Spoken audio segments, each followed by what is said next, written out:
ఆ కథన రంగంలోకి ప్రవేశించి ద్రోణాచార్యుల వారే కదా యుద్ధభూమిలో మొట్టమొదట ఉంటారు కాబట్టి ఆ ద్రోణాచార్యుల వారిని గెలిచాడు.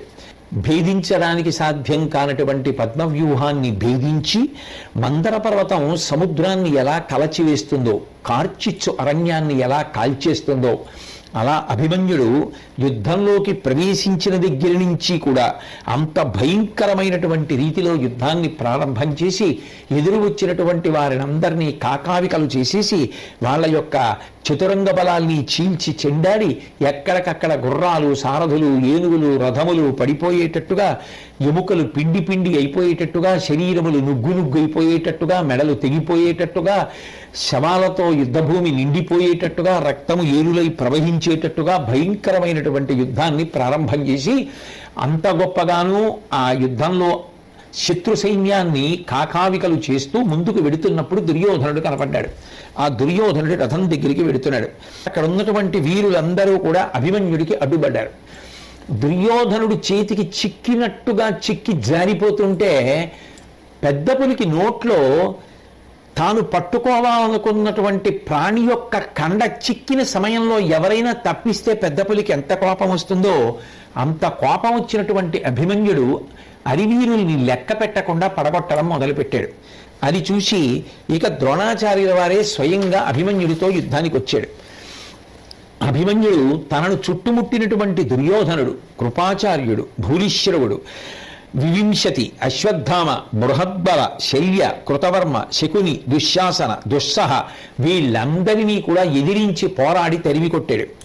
అశ్మకుడు అనబడేటటువంటి వీరుడు మీదికి లాగా గుర్రాలని, జెండాని, సారథిని ఒకేసారి పడగొట్టి అతనిని కూడా నేల కూల్చాడు. కర్ణుడు ఆ అభిమన్యుడి మీద యుద్ధానికి వస్తే చాలా గొప్ప యుద్ధం చేసి కవచాన్ని భేదించి గుండెల్లోకి దూసుకుపోయేటటువంటి కఠినమైనటువంటి నారాచబాణములను ప్రయోగించి వెనక్కు పరిగెత్తేటట్టుగా చేశాడు. అలాగే దుర్యోధనాదులు ఆ అభిమన్యుణ్ణి ఎదుర్కొనలేక వెనక్కి తిరిగి పరుగులు తీసి పారిపోయారు. శల్యుడు యుద్ధం చేయడానికి వచ్చి మూర్ఛపోయాడు. ద్రోణాచార్యుల వారు ఎంత పిలుస్తున్నా సైన్యం యుద్ధానికి రాకుండా పలాయనం చిత్తగించింది. శల్యుడి తమ్ముడు అభిమన్యుణ్ణి ఎదుర్కొన్నాడు. వెంటనే అభిమన్యుడు విశేషమైనటువంటి పౌరుష ప్రతాపాలతో అంత ఉత్సాహంతో చేస్తున్నటువంటి ఆ యుద్ధంలో ఆ శల్యుడి యొక్క తమ్ముడు వస్తున్నటువంటి రథానికి సంబంధించిన సారథిని, జెండాని, గుర్రాల్ని పడగొట్టి ఆ వస్తున్నటువంటి శల్యుడి తమ్ముడి యొక్క 2 చేతులు నరికేసి అతని యొక్క ఆ కంఠం డుళ్ళి కింద పడిపోయేటట్టుగా చేస్తే చుట్టుపక్కల ఉన్నటువంటి రాజులందరూ కూడా భయపడిపోయి చెల్లాచెదరైపోయి పారిపోయారు. అభిమన్యుడు చేస్తున్నటువంటి యుద్ధాన్ని చూసి కౌరవ పక్షంలో ఉన్నటువంటి వీరులందరూ హడిలిపోతుంటే ద్రోణాచార్యుల వారు మాత్రం నిజానికి మనసులో ఎంతో సంతోషించాడు. తనకి ప్రియ శిష్యుడైనటువంటి అర్జునుడి యొక్క కుమారుడైనటువంటి అభిమన్యుడు తండ్రిలాగే ఇంత గొప్ప యుద్ధం చేయడం చూసి పరమానందాన్ని పొందాడు. ఆ సంతోషంలో ద్రోణాచార్యుల వారు కృపాచార్యుల వారితో చెప్పుతున్నట్లుగా నటిస్తూ దుర్యోధనుడు వినాలి అని, ఓ కృపాచార్య చూశావా, అసలు ఆ అర్జున కుమారుడైనటువంటి అభిమన్యుడి యొక్క గొప్ప యుద్ధం, తమ్ముళ్ళు లేరు, అన్నలు లేరు, స్నేహితులు లేరు, తండ్రులు లేరు, మామలు లేరు, భృత్యులు లేరు, అందరినీ ఆ చంపేటప్పుడు కూడా ప్రమోదమ్మున ఎంతో సంతోషంతో యుద్ధం అంటే ఒక క్రీడ ఆడుతున్నట్టుగా అంతా ఆనందంతో ఆ అర్జునుడి కొడుకైనటువంటి అభిమన్యుడు ఎలా చల్లాచెదరు చేసేస్తున్నాడో చూసావా. ఏనుగుల్ని, గుర్రాల్ని, రథాల్ని ఎన్నింటిని పడగొట్టేస్తున్నాడో చూసావా. నా పక్షంలో ఉన్నటువంటి వాళ్ళు, నేను నమ్మినటువంటి వాళ్ళు, పెద్ద పెద్ద వీరులు కూడా అతనితో యుద్ధం చేయలేక భయపడి పారిపోతున్నారు యుద్ధరంగంలోంచి అని అంటే అక్కడ ఉన్న దుర్యోధనుడు పారిపోయిన వాడే, కర్ణుడు పారిపోయిన వాడే, శల్యుడు పారిపోయిన వాడే. ఆ దుర్యోధనుడు చూసి మనసులో చాలా బాధపడి పైకి మాత్రం నవ్వుతున్నట్లుగా కనపడుతూ మనసు కుతకుతలాడిపోతుండగా అక్కడ ఉన్నటువంటి ఆ భూరిశ్రవుడు, కర్ణుడు, శల్యుడు మొదలైనటువంటి కురు పెద్దలందరూ వింటూ ఉండగా వాళ్లతో ఒక మాట అన్నాడు.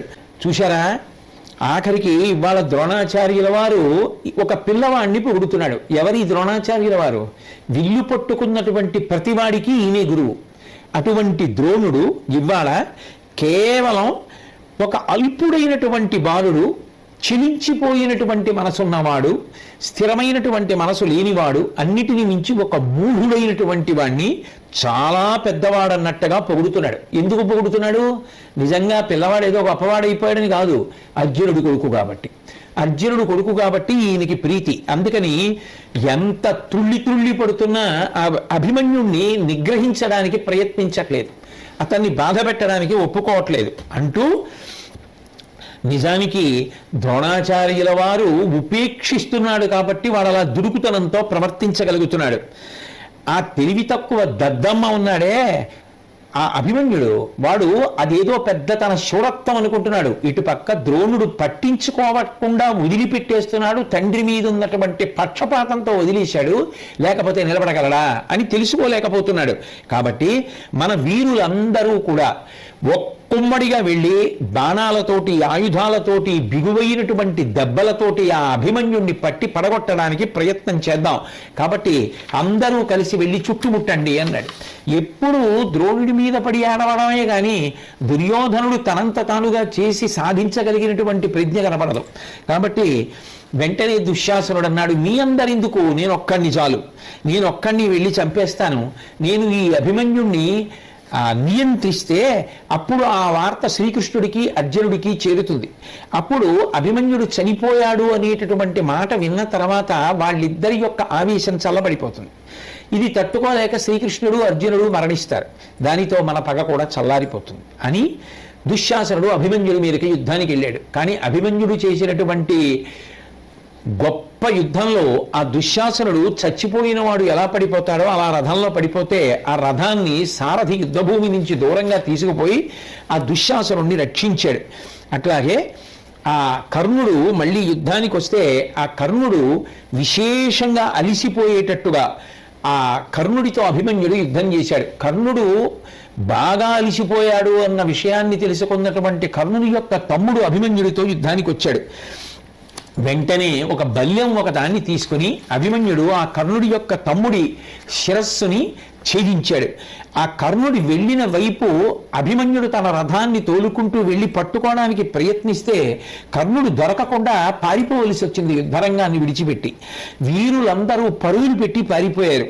ఆఖరికి ద్రోణాచార్యుల వారు గొంతెత్తి అరవవలసి వచ్చింది. వీరులందరూ యుద్ధభూమిని విడిచిపెట్టి ఎందుకు పారిపోతున్నారు, ఆగండి, ఎవ్వరూ రారే, ఎంత పిలిచినా వెనక్కి తిరిగి చూడరే, ఇటువంటి పరిస్థితి చాలా భరించరానిది కదా, మీరందరూ ఎందుకు రారు అని ద్రోణాచార్యుల వారు అరుస్తూనే ఉన్నాడు. అందరూ పారిపోతూనే ఉన్నారు. శల్యుడి కొడుకు రుక్మరథుడు అభిమన్యుడితో యుద్ధానికి వస్తే అభిమన్యుడి చేతిలో మరణించాడు. అలాగే దుర్యోధనుడి కుమారుడైనటువంటి లక్ష్మణ కుమారుడు అభిమన్యుడితో యుద్ధానికి వచ్చి అభిమన్యుడి చేతిలో మరణించాడు. సహజంగా దుర్యోధనుడి యొక్క పగ పెరిగిపోవడానికి, దుర్యోధనుడి యొక్క హృదయం ఆక్రోశించడానికి ఇది కారణం అవుతుంది. అలాగే బృహద్బలుడు అనబడేటటువంటి ఒక మహావీరుణ్ణి అభిమన్యుడు ఆ హృదయాన్ని చీల్చి చంపేశాడు. అట్లాగే కర్ణుడు మళ్ళీ వచ్చి అభిమన్యుణ్ణి ఎదుర్కొంటే అతడి చెవి కొనకి ఉండేటటువంటి కర్ణికలకి ఆ చెవి కొనకి తగిలేటట్టుగా కర్ణికలు అనబడేటటువంటి బాణములను ప్రయోగించాడు. అంత గొప్ప యుద్ధం కర్ణుడితో చేశాడు. కర్ణుడి యొక్క దళపతులు 6 మంది ఎదుర్కొంటే 6 దళపతుల్ని సంహరించాడు. జరాసంధుని యొక్క కుమారుడైనటువంటి అశ్వంతకుడు అనబడేటటువంటి వాడు అభిమన్యుడితో యుద్ధం చేస్తే అతన్ని చంపేశాడు. దుశ్శాసనుడి కొడుకు ఆ అభిమన్యుడితో యుద్ధానికి వస్తే ఇప్పుడే నీ తండ్రి దుశ్శాసనుడు నాతో యుద్ధానికి వచ్చి ఓడిపోయి చనిపోయిన వాళ్ళ రథంలో పడితే ఆ సారథి దూరంగా తీసుకుపోయాడు, నువ్వు వచ్చావా అని చెప్పి ఆ దుశ్శాసనుడి కొడుకుని కూడా అదే విధంగా ఆ రథం మీద పడిపోయేటట్టుగా భయంకరమైనటువంటి యుద్ధం చేశాడు. ఆ తర్వాత కర్ణద్రోణులు ఇద్దరూ కూడా కలిసి వచ్చి యుద్ధం చేస్తున్న నిగ్రహించడం సాధ్యం కానటువంటి పరమాద్భుతమైనటువంటి యుద్ధం చేస్తుంటే కర్ణుడు ద్రోణాచార్యుల వారి దగ్గరికి వెళ్ళాడు. వెళ్ళి ఒక్కసారి నా వంక చూడు, ఎంత బాధపడుతున్నానో ఆలోచించు, నన్ను యుద్ధంలో ఈ అభిమన్యుడు అంత ఇబ్బంది పెడుతున్నాడు, అసలు ఎక్కడ నిలబడాలో తెలియక, ఎక్కడ నిలబడితే ఏం జరుగుతుందో తెలియక ప్రాణాలు బిగబట్టుకుని నించోవలసి వచ్చింది. గాంధీవం చేత్తో పట్టుకుని యుద్ధం చేసేటటువంటి ఈ అభిమన్యుని యొక్క తండ్రి అయినటువంటి అర్జునుడితో కూడా నేను ఎన్నో పర్యాయములు యుద్ధం చేశాను. కానీ ఆ అర్జునుడితో యుద్ధం కన్నా నిజానికి ఈ అభిమన్యుడితో చేసేటటువంటి యుద్ధమే చాలా భయంకరంగా ఉంది. ఇతన్ని యుద్ధంలో ఎలా నిగ్రహించాలో అర్థం కావట్లేదు అన్నాడు. అంటే ద్రోణాచార్యుల వారు మరి సంతోషపడ్డాడు, అడిగాడు కాబట్టి నిగ్రహించకపోతే ఎలా అనుకున్నాడు, లేకపోతే ఇంకా ఇలాగే విజృంభిస్తే దుర్యోధన కర్ణాదులందరూ యుద్ధరంగాన్ని విడిచిపెట్టి పారిపోతూ ఉంటే తాను సర్వసైన్యాధిపతిగా ఉండగా కౌరవ పక్షంలో జరగరానిది జరిగితే అది అవమానకరం అనుకున్నాడు. కర్ణుడితో మాట్లాడుతూ ఇతని యొక్క పరాక్రమాన్ని అణచడం మన వల్ల అయ్యేటటువంటి పని కాదు. ఎందుకని అంటే నేనే స్వయంగా అర్జునుడికి కవచధారణము అనబడేటటువంటి ఒక విద్యని నేర్పాను. ఆ విద్యని అర్జునుడు తన కొడుకైనటువంటి అభిమన్యుడికి నేర్పాడు. ఆ కవచధారణం అనేటటువంటి విద్య తెలిసిన్నవాడు ఎవరుంటాడో వాడు కవచాన్ని తొడుక్కుని ఉండగా వాణ్ణి భేదించడం, వాణ్ణి నిగ్రహించడం, వాణ్ణి చంపడం, ఓడించడం సాధ్యం కావు. కాబట్టి ఇప్పుడు మనం చెయ్యగలిగినటువంటిది ఒకటి చెయ్యాలి. ఒకేసారి అభిమన్యుడికి సంబంధించినటువంటి అల్యత్రాటిని తెంచాలి, విల్లుని విరిచేయాలి. ఆ ధనస్సుకు ఉండేటటువంటి తాడు తెగిపోయేటట్టుగా బాణం వేయాలి. అదే సమయంలో ఇంకొక బాణం ధనస్సుని విరిచేయాలి, ఇంకొక బాణం గుర్రాల మీద పడి గుర్రాలని చంపేయాలి, ఇంకొక బాణం సారథిని చంపేయాలి. ఇవన్నీ ఒక్కసారి జరగాలి, నీ వల్ల సాధ్యమైతే చెయ్యి అంటూ ఇవి వంచన చేత చేయవలసినటువంటి విధానమే తప్ప ఇంకొకలా చేయడం సాధ్యం కాదు. ఎందుకని ఎదురుగుండా పడి ఇటువంటి యుద్ధం చేస్తుంటే కవచధారణ విద్య తెలిసి ఉన్నటువంటి వాణ్ణి ఇంకొకలా చంపడం ఎలా సాధ్యం? పరాక్రమంతో అతన్ని నిగ్రహించలేం అనేసరికి వెంటనే ఆ కర్ణుడు ఎదురుగుండా నిలబడి యుద్ధం చేస్తున్నవాడు ఏదో అభిమన్యుడి యొక్క ధాటి తట్టుకోలేని వాళ్ళ, అలా యుద్ధం చెయ్యలేకపోతున్న వాళ్ళ, భయపడిన వాడిలా వెనకకు ఒదిగిపోయినట్టుగా ఒదిగిపోయి చుట్టూ తిరిగి వచ్చి అభిమన్యుడి యొక్క వెనక్కి వెళ్ళాడు. ఆ కర్ణుడు వేసినటువంటి పన్నాగంలో భాగంగానే కొంతమంది అభిమన్యుడికి ఎదురుగుండా యుద్ధం చేస్తున్నారు. బహుశా కర్ణుడి స్థాయి వీరుడు వెనక నుంచి బాణప్రయోగం చెయ్యడు అని అభిమన్యుడు అనుకున్నాడో ఏమో.